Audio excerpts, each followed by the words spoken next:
রাধে রাধে বন্ধুরা, welcome back to my channel happy family ব্লগে তোমাদের সবাইকে স্বাগত।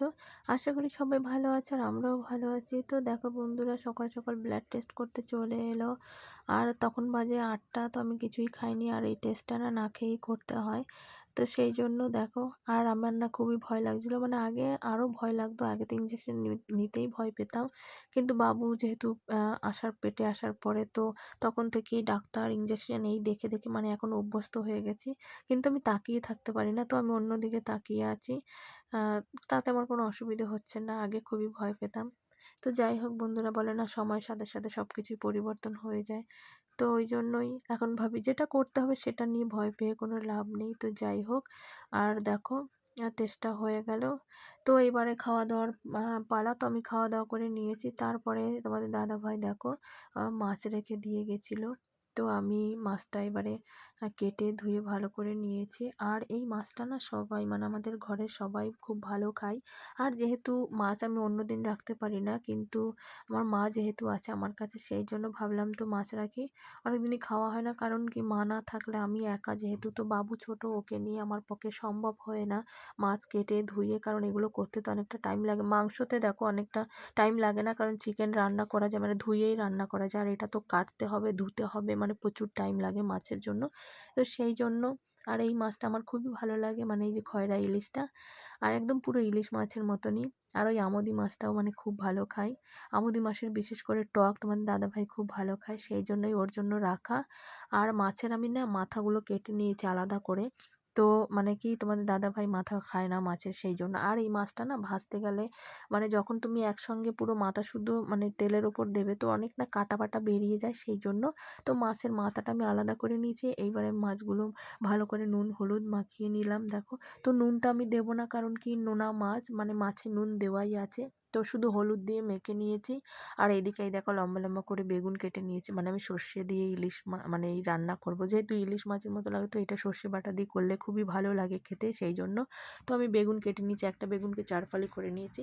আর দেখো সমস্ত মশলা আমি রান্না করতে বসেছি। তো এদিকে আমি ভাত বসিয়ে দিয়েছি, আর কড়াইও দেখো বসিয়ে দিয়েছি। তো কড়াই গরম হয়ে গেছে, আর এদিকে ভাত হচ্ছে। তো চলো, আর না আমার প্রত্যেকটা জিনিস মানে আমি গুছিয়ে নিয়ে রান্না করতে আমার বেশি ভালো লাগে, কারণ না হলে সেই রান্না করতে বসে এটা গুছাতে হবে ওটা গুছাতে হবে, আমার খুবই অস্বস্তি লাগে, সেই জন্য আমি সবকিছু গুছিয়ে নিয়ে রান্না করি। তো দেখো আমি কড়াই তেল দিয়ে দিলাম, আমি 2 রকমের তেল দিয়েছি, এখানে সাদা তেল আর সর্ষের তেল, 2 রকমেরই তেল ব্যবহার করলাম। তাহলে ভালো হয়। আমি এরকম মিশিয়ে রান্না করি মাঝে মধ্যেই, মানে সলিড সাদা তেল আমি খাই না, আবার সর্ষের তেলও সলিড খাই না, কিন্তু খাই সর্ষের তেলটাই রান্না বেশি হয়, সাদা তেলের রান্না আমার ঘরে হয় না। তো সাদা তেল একমাত্র ওই কিছু লুচি করলে পরোটা করলে তখনই ব্যবহার হয়, না হলে কোনো অসুবিধে হয় না, আমার সর্ষের তেলেই রান্নাই আমরা ভালো খাই। তো দেখো তারপর আমি একটু পাঁপড় ভেজে নিলাম, আর পাঁপড় দিয়ে মানে শেষ পাতে না পাঁপড় আর চাটনি না হলে ভালো লাগে না। তো আমি না খাই, তোমার দাদাভাইকে, আমি মিষ্টি ততটা খাই না, মানে মিষ্টিটা পছন্দ করি, কিন্তু ওই চাটনি আচার মিষ্টি আচার এইসব আমার ভালো লাগে না। তো তারপরে দেখো পাঁপড়টা ভাজার পরে এবার আমি মাছের মাথাগুলো আমি আলাদা করে ভেজে নিলাম, মানে এটা আগে ভাজলাম, যেহেতু অনেক সময় মাছের মানে কড়াই যদি না তাতে ভালো করে গরম না হয়, তাহলে মাছটা লেগে যাওয়ার ভয় থাকে। আর ওইদিকে তো আমার বাবু ঘুমোচ্ছিল দেখলে, আর আমি এদিকে রান্না বান্না করছি। তো মা ওইদিকে বাকি কাজগুলো মা করে নিল, মানে ঘর মোছা বাসন টাসন হলে সেগুলো মা মেজে দিয়েছে। তো আমি এদিকে রান্না করছি, তো বাকি অন্য কিছু আমি করতে পারবো না। তো মাছগুলো দেখো ভালো করে ভেজে নিচ্ছি, আর খুব একটা মানে কড়া করে ভাজবো না। এমনিতে আমি নরম মাছ খেতে পারি না, কারণ কি আমার অন্যান্য মাছ মানে পুরো কড়া ভাজা দিয়েই আমরা খাই, বেশি ভালো লাগে সেটা। কারণ কি নরম মাছ থাকলে না আমার মনে হয় মাছটা কাঁচা রয়েছে, সেই জন্য ভালো লাগে না। একমাত্র ইলিশ মাছ মানে ভাপা ছাড়া আমি কোনো মাছই মানে কাঁচা এরকম খেতে পারি না, খুব অস্বস্তি হয়। তোমাদের দাদা ভাইও তাই। আর এই মাছটা না আমি মানে খুব কড়া করে যেরকম ভাজি সেরকম ভাজিনি, একটু কম ভেজেছি, কারণ কি সর্ষে বাটা দিয়ে রান্না করবো, তো সেই কারণে। তো এইদিকে আমি দেখো শিম ভাজা বসিয়ে দিয়েছি, তো মাছ ভাজা আমার হয়ে গেছে, আর এদিকে মাছের ঝোলটাও হয়ে গেছে। আর দেখো বেগুন আর লম্বা লম্বা করে শিম দিয়েছিলাম আমি, তো 2 রকমের করেই রান্না করেছি, আর বাকি মাছগুলো ভেজে রেখে দিয়েছি কালকের জন্য।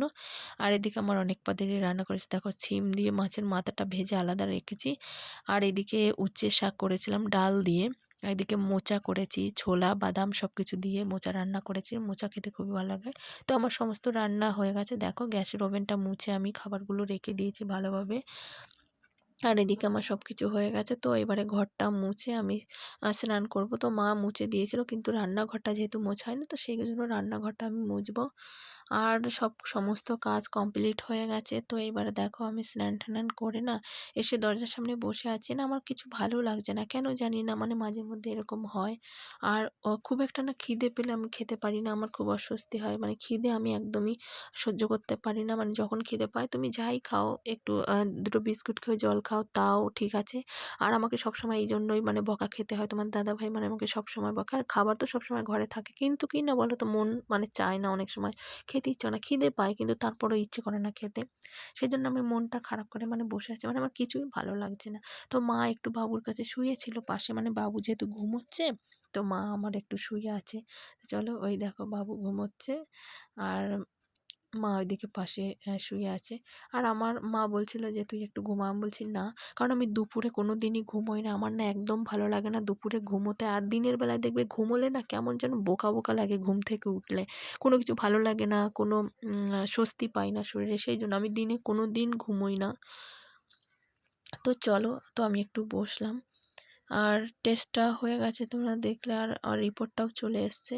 তো রিপোর্টটা একটু খারাপ এসছে, কারণ কি খুব একটা বাড়েও নি, আবার একদম যে কম সেটাও নয়। যেই কারণে আমার শরীরে সমস্যাগুলো হচ্ছিল আর আমার সিম্পটমগুলো দেখা দিলেই মানে আমি বুঝতে পারি যে আমার কোনো একটা কিছু প্রবলেম হচ্ছে। তো এই যে রিপোর্টটা আমার হাতেই আছে, দেখলে তোমরা। আর দেখো সবটাই তোমাদের সঙ্গে শেয়ার করি, কারণ কি তোমরা আমার পরিবার। আর তোমাদের সবটা না বলতে পারলে না আমার ভালো লাগে না। আর এইদিকে দেখো, তারপরে কি করব, তো বাবুর বিকেল যেহেতু বেলা পড়ে গেছে, তো জামা কাপড়গুলো সব বাইরে রয়েছে, সেই জন্য তো ঘরের কাজগুলো তো করতে হবে, কারণ কি আমি একা। আর একা সংসার তো, এখন মা আছে বলে ভালো লাগছে। তো মাও আজকে চলে যাবে না আমার, সেই জন্য একদমই ভালো লাগছে না। কারণ এখন বিকেল হয়ে গেছে, তো মায়ের এক ট্রেন আছে বিকেলে, সেই জন্য ওই ট্রেনটাই ধরবে। তো দেখো নিজের সংসার নিজেরই করতে হবে, কিছু করার নেই। তো এই যে দেখো আমি জামা কাপড়গুলো সব নিয়ে যাব ঘরে। আর এই ক্লিপের মধ্যে সব কিছু দিই, কারণ কেউ ছোটো মানুষ, ওর জামা কাপড় একটাও ছড়িয়ে ছিটিয়ে থাকুক সেটা আমি চাই না। কারণ অসুবিধে হয়, আমার জিনিস থাকুক বা ওর জিনিস থাকুক, যারই কোনো কিছুই বাইরে রাখি না। আমি সন্ধ্যের আগে সব জামা কাপড় সব তুলে নিই, সব ঘরে নিয়ে যাই। কারণ কি ও ছোটো, ওর জামা কাপড় বাইরে থাকলে অসুবিধে আছে, সেই জন্য রাখি না কোনো কিছুই বাইরে। আমি বেলায় বেলায় সব কিছু নিয়ে যাই, নাহলে মনে থাকে না, অনেক সময় সন্ধে হয়ে যায়। তো তারপরে দেখো, তাও না আমার একটা কেমন যেন লাগছে, মানে সব কিছুই করছি তাও ভালো লাগছে না। কিন্তু কি বলো তো বন্ধুরা, টেনশনের থেকে না এই পৃথিবীতে আর কোনো বড় রোগ নেই। কারণ সব কিছুর ওষুধ পাবে, চিন্তা রোগের কোনো ওষুধ পাবে না। সেজন্য যত টেনশন না করে পারবে ততই ভালো। জীবনটা খুবই ছোট। এই ছোট জীবনেই না মানে আনন্দ ফুর্তি করেই জীবনটাকে কাটানো ভালো। কারণ যত টেনশন করবে তত রোগ বাড়বে, তত শরীর খারাপ হবে, সব কিছুই হবে। তো আমি ঘরের সামনে বসে আছি টুল পেতে, কারণ বাবু ঘুমোচ্ছে, তো ও যাতে উঠলে আমি যাতে শুনতে পাই ও কান্না করলে, সেই জন্য আমি সামনেইটাই বসে আছি। তো আমার ভালো লাগে, মানে যেহেতু ঘরের মধ্যে ভালো লাগছে না আর ঘুমোতেও ইচ্ছে করছে না, সেই জন্য বাইরেটা একটু বসে আছি, কি ভালো লাগবে সেই জন্য। আর দেখো আমার না চুল আমি কেটে দিয়েছি, কারণ আমার অনেক বড় চুল ছিল। আর এই সমস্যাটার কারণে আমি চুলগুলো পুরো কেটে ছোট করে দিয়েছি, কারণ আমার চুল উঠে পুরো শেষ হয়ে যাচ্ছে, সেই জন্য একদম সমস্ত চুল উঠে গেছে। এখন অল্প চুল আছে। আগে যা চুল ছিল সেই মানে তার ৩ ভাগের ১ ভাগ চুলও এখন আমার মাথায় নেই। তো কী করব দেখো, তাও ভালো থাকার চেষ্টা করি। কিন্তু যত টেনশন করব ততই রোগ বাড়বে। সেই জন্য আমি একদম টেনশন করি না। আমি হাসিখুশিভাবে জীবনযাত্রা করতে বেশি পছন্দ করি। তো চলো বন্ধুরা, মানুষ আছে, রোগ হবে, আর এটা নিয়ে মানে অত ভাবলে চলবে না। তো যাই হোক, সবাই ভালো থেকো, সুস্থ থেকো। আর কি হয়েছে সেটা জানতে হলে নিশ্চয়ই আমি অন্য একটা ভিডিওতে বলবো তোমাদের। তো যাই হোক, সবাই ভালো থেকো, সুস্থ থেকো, নিজের শরীরের যত্ন নিও। দেখা হবে আরেকটি নতুন ভিডিও নিয়ে। তো চলো বন্ধুরা, ভিডিওটি রাখছি। টাটা।